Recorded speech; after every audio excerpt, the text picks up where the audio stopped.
Caitlin Dragon. I am IEEE President. My name is Prof. I will be your host for tonight. IEEE Spark Party is organized by ECE community, professors and students. They all put together a party with songs, demonstrations, and comedies. This is our 7th annual of IEEE Spark Party.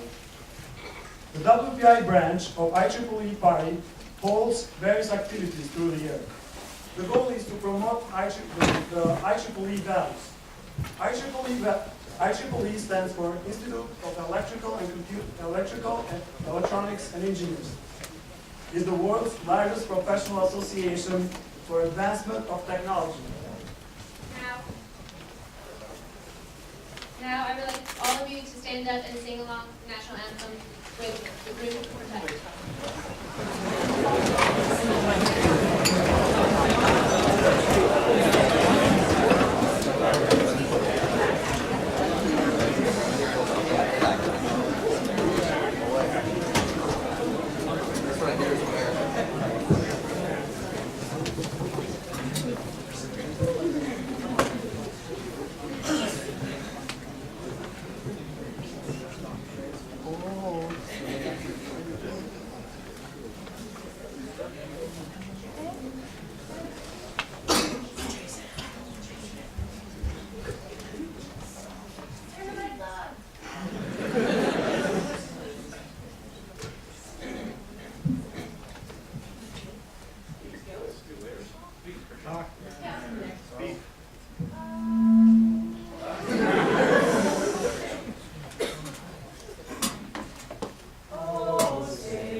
Stand up. You'll be singing the Alma referred to us by Audiophiles, directed by Sean Brad.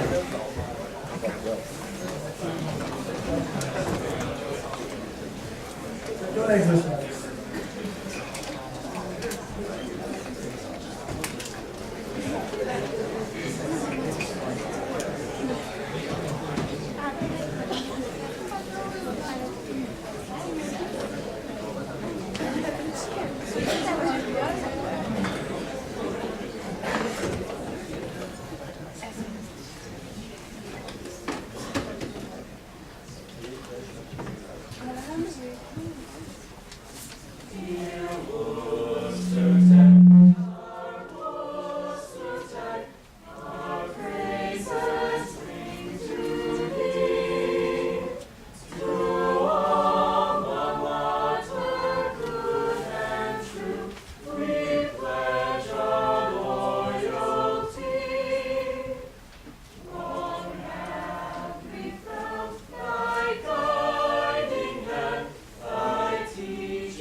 We all know that two objects with like charges attract each other, and unlike charges repel each other.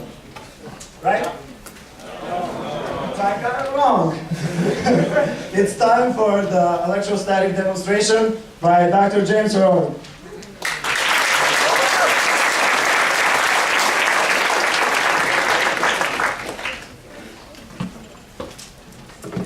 Good evening, everybody. I'm going to start off basically with some demos up front here on the lower voltage side, and there's higher voltage sides over there. Everybody wants me to get on that, I'm sure. Actually, I'd rather get on that than this.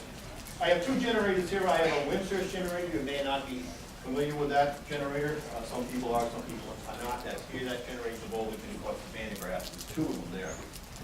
I'm not going to start off there, though, however. I just want to make sure we have an understanding of the basics of electrics, circuits and stuff, and electrostatics, as was mentioned. So what I've done here is a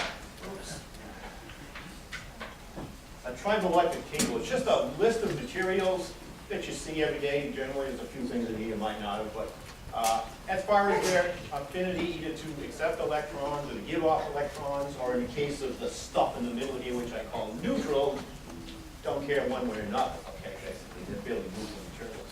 Up here is positive stuff you're familiar with, like your hair, human hands, rabbit fur, glass, human hair. All right. In the middle is paper, cotton, steel, wood. Just examples. Then down near the bottom here, you get into the plastics, PVC, silicon, and then finally Teflon. So Teflon is one of the most negative materials I could use, and I want to use it for that reason. And I got rabbit's fur because I had a piece of it, whatever. Up here, that's the idea. I don't know if it's real. But anyway, the difference here is quite large, so I could get a fairly decent amount of charge. That's the purpose of getting something from up here to down here and to look at the difference. So that's all I wanted to put that down there, was to show you that.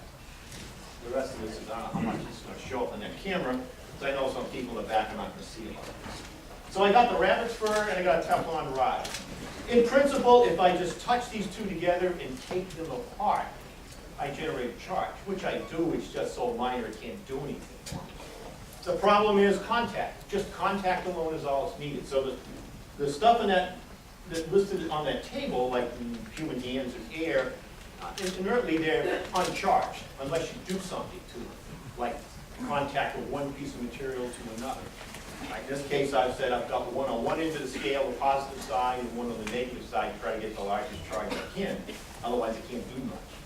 So one way of making sure I got surface contact throughout this rod is just to rub the fur up and down the rod so I make good surface contact. That's all I'm trying to do here. The rubbing doesn't rip charges off or anything like that. It just makes good contact with the rod. And I don't know how well this mic is working, but I can hear it crackling away here. So I got some charge on this voltage, but I'll find out. Here I've got, if everybody can see it, it's a small pit ball. It's the inert material in a plant that's like balsa wood, and I've sprayed it with aluminum to make it a conductor. And I'm going to bring, as you saw, that little thing hit the rod, transfer the negative charge to the pit ball, and now the ball doesn't want anything to do with the rod because they're like charges and they repel. All right, so if everybody can see that, you can see that, right? Okay. Why do I care? Okay, well, one purpose would be to allow me to identify the polarity of like the head of that pantograph and the base, the two electrodes in the head and base, and here there's actually two electrodes. So by bringing this near one of the electrodes, if it's attracted, because unlike charges attract, then I know that electrode must be positive. So I mean, there's a purpose of doing that. I don't really need that to do this experiment. They really don't care which way the polarity is. But I just wanted to point that out. So now we have a way of identifying charge.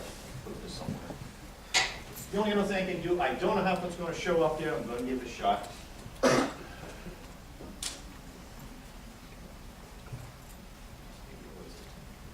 This is just water. I've got a cup here, and I'm just the purpose is to get a stream to flow. I don't know how well this will show up. I'm going to try it.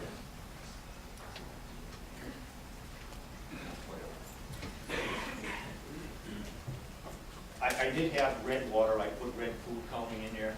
I don't want to tell you what happened after that. It doesn't come off where it lands, unfortunately. We'll fill that that up and remove the wire in there so it'll flow. Of course, you can't see it. Whatever. Oops. Lost the charge in the water here. I'm going to bring this toward this thing. Hopefully it would bring on the paper. Of course it didn't.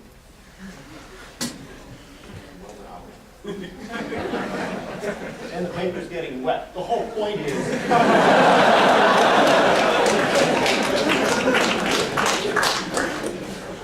You've always heard water and electricity don't get along. Well, that's a perfect example of it.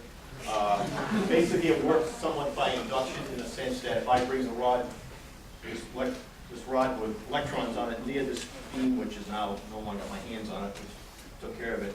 But it pulls the water towards the rod. Doesn't matter where it's positive or negative, it'll pull it toward the rod. Because one half of the beam coming down, if this is negative, becomes positive, because it drives the electrons to the other side and it's attracted to it. All right, so be careful with water. Now what do I do with water? That's it for the, not for the demos, but let's put the water in the little Teflon rod. Now I'm going to use something that's got higher voltage, so I can do something else.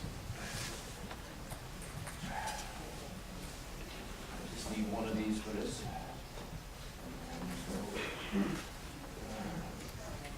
Blow this down to the center. And see how it shows up on the camera. Down near the bottom, of course.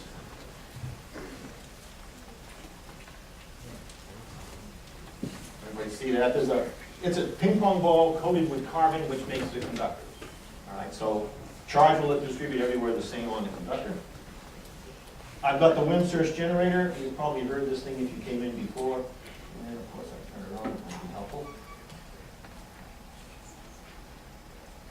There are two Leyden jars in the bottom of this generator, which charge up, which is a good idea for doing these kind of demos because it kind of evens out the voltage. Right? These guys are no good for that. They just discharge and the voltage goes all up again. The unfortunate part of this is if I get hit by it, it hurts. It hurts for a good 5 to 10 minutes. It's like a toothache. Which basically saying with high voltage and storing charge, you be really careful. It's not enough to hurt me. At least it hasn't so far. But unfortunately, there's a time limit here, so I want to move along, so I'm going to probably do things live and get belted in the process. Well, I got something in here I didn't want, so. Okay, I'll train you CPR. Oh, no, I just got it already.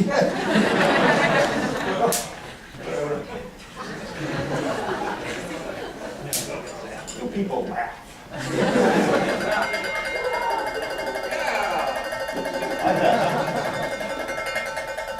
I pull them farther apart, and it'll slow down. They'll stop when this thing discharges. I've got to move them farther apart. And if I put another one in there,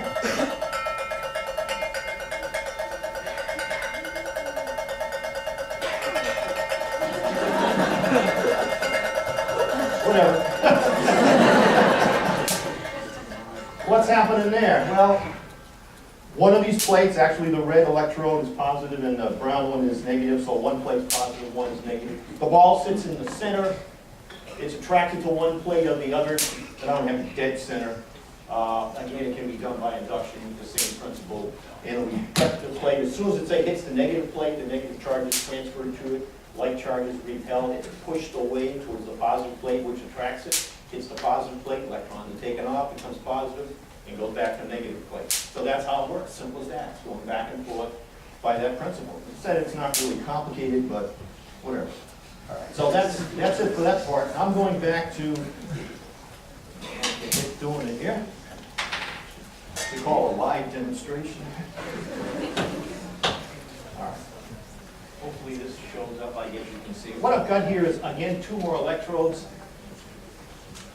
Look like that, just so I can get some voltage to this ping pong ball. So I got ping pong balls sitting on a little piece of wood with a toothpick through it, so they'll spin around in a motor effect. This ping pong ball that's sitting in there right now has, well, I don't know the voltage, good. It has I take a ping pong ball, which is an insulator. Charge is not going to flow around on that. All right, and I've painted 3 120-degree apart carbon deposits, if you will, of paint, so I can store charge. Okay. And all I'm going to do is tie the electrodes to the hold on, to the generator. Whoops. And look what happens. You see it spinning? Hopefully. I bet it's visible back there. The ball is spinning like a motor. Does that make any sense? Well, obviously it does, because it works. We got an electrode. Let's go back to -1, because whatever. As the ball goes by with one of those carbon areas, which is a conductor, it hits in front of it, the negative charge leaps off onto that conductor. It's moving towards it, okay? And it's going to move away if the ball spins. As it moves towards it, they repel, so it pushes the ball away.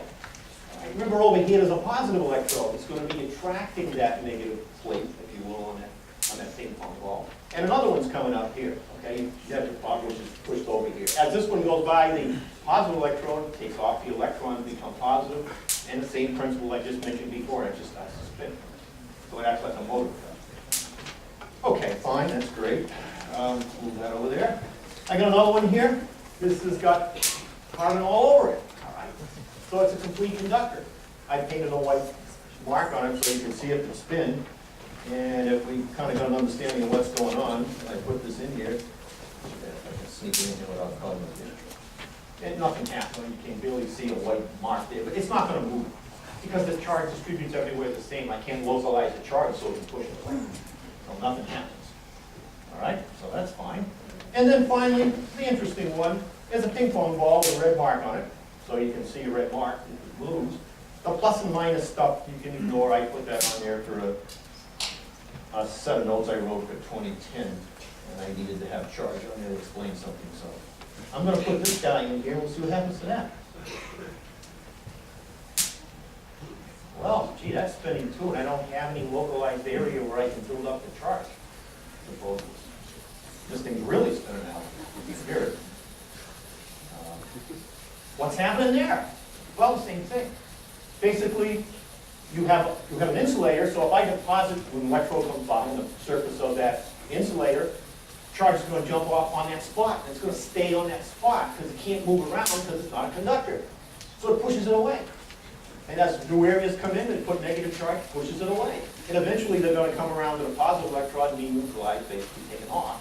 And that area becomes positive and then it spins around, same as it did. So in other words, the first ball, me painting on the little carbon conductor back, doesn't matter. Okay? Doesn't matter at all. Because the whole ball, the base of the ball that we're talking about is an insulator, so charge can move around. Right? So that's what happens there. Okay? Let me take this. This is, I don't know if you can see this stuff, it's vermiculite, the stuff you use in soil to keep it aerated. And I suppose on my wife's, she'll never miss it. So. And I'm going to just bring this up here, and I don't know if that shows up. Well, pull these apart, it probably down. I threw that one. And you can see that's run up and down, the same principle. The bottom is negative. The manipulate puts an insulator, picks up negative charge, repelled up. The positive plate positive gets attracted up there. Soon it hits the plate, it loses negative charge, it's driven back down because it's positive, and it goes up and down. Same principle. Hello. I'm still wide.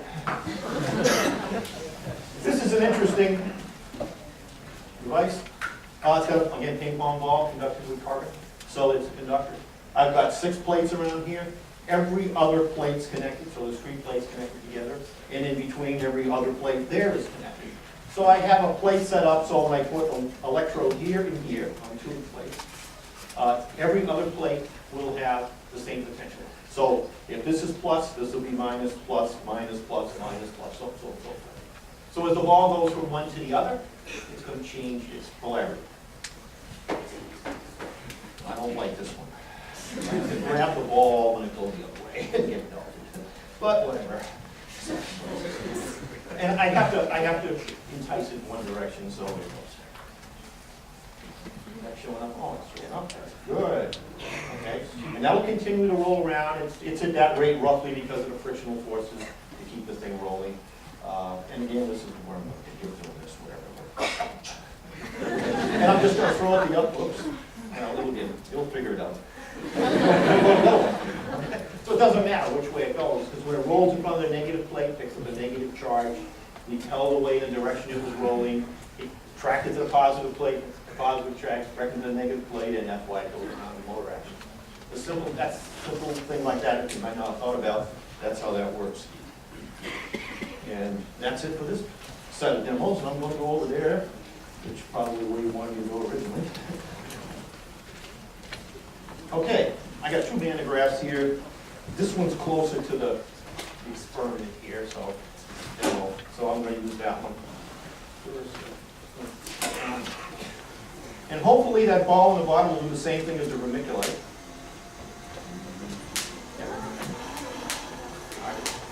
You see it get faster and slower. This discharges its leakage potential. That's one disadvantage of doing things with that. That's it for that.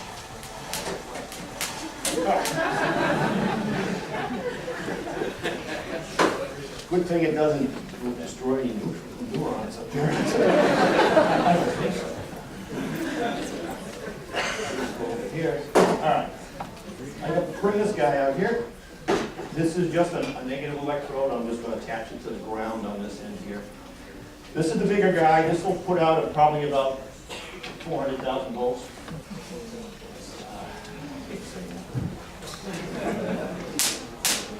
It's doing very well tonight.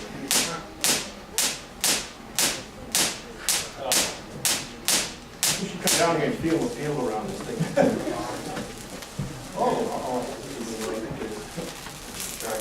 I don't think you see the little spark there. Again, they're just opening.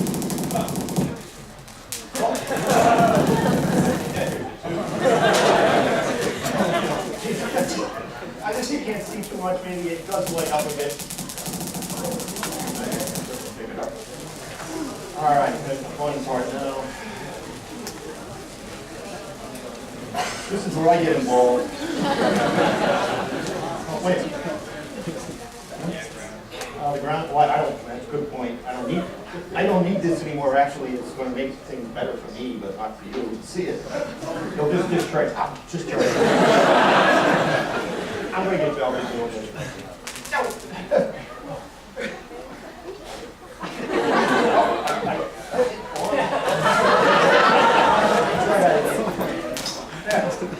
There we go. Again, the same principle. The head is negative. The head is negative. And so are the insulated ribbons are negative and it's repelled away. That's not bad. Now let's get it right there. All right. Now I'm going to get up there. I've got a rod to point on the end of it, and it's got a plastic handle to insulate me from it. But not being smart, I'm going to grab the brass part of it because I want to get up there without getting belted. All right, so I'm going to touch this on here and stand up on this insulating block. And then get rid of the, put my hand on here, of course. Then get rid of this. That will destroy things for me. And I don't know if anything's standing up there, whatever I have left for here, but there's definitely a potential involved because this is spinning around. It's got tiny points on the end. It's ionizing the air. Okay, and it's negative because the head's negative. How do I know that? Well, I couldn't use that little pith ball and find out. And actually, if you buy a vantograph for information purposes, the heads are all negative because negative charge is supposed to be better for you than positive charge. Good, because that's what I got. Only of that. All right, so that's working pretty well. This is a heavy piece of brass. This is all brass here. So there's quite a bit of charge spewing off those tips into the air. And an ionized air around the tip, and they're both negative, so it pushes it away. Okay, it's repelled. It's only ionized air.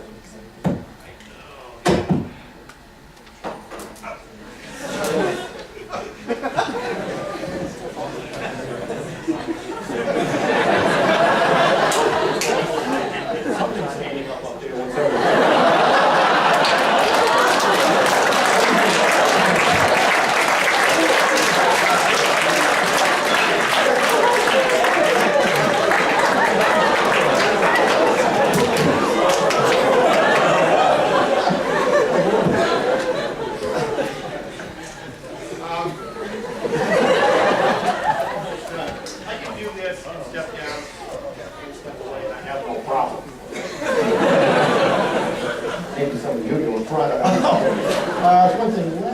where we go? I don't see it. Oh, it's still working good. Looking for. I can take this and put this here. This has got a point on it, and now there's hardly any charge at all on here. Because that's, again, a point, it's got a very high E field, it'll take the field, and it breaks the, you know, you get corona on this thing. I don't know if you can hear it. It's hissing away here. And that brings the head potential down, so there's hardly anything on it. It's a little bit there, but that's nothing compared to what's there. And, I mean, it's not bad. And my finger, I can get a lot closer. It's a lot less than this big round fist that it jumps off on. So the diameter of this is what determines how much I can build up, the capacitance to build up the charge.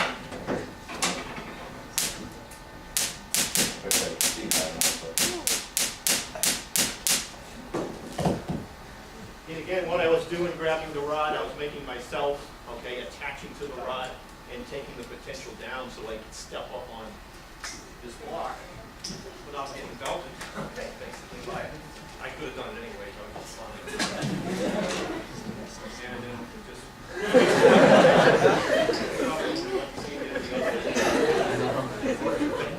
shake hands. No volunteers. Okay. Well, I guess that's it. Okay, that's all I got.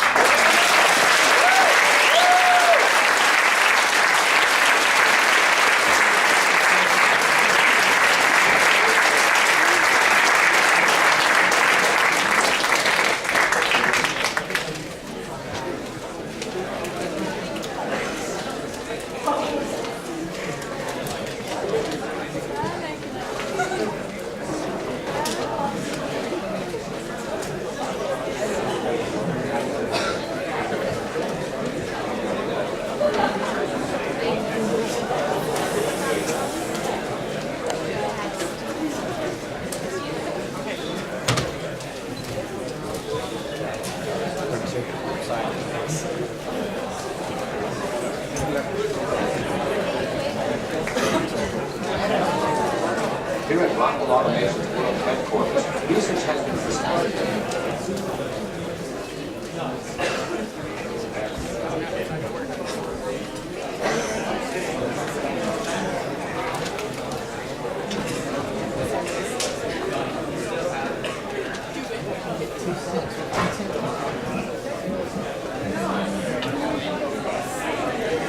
Thank you, Professor O'Rourke, for that wonderful demonstration. Let's get another round of applause.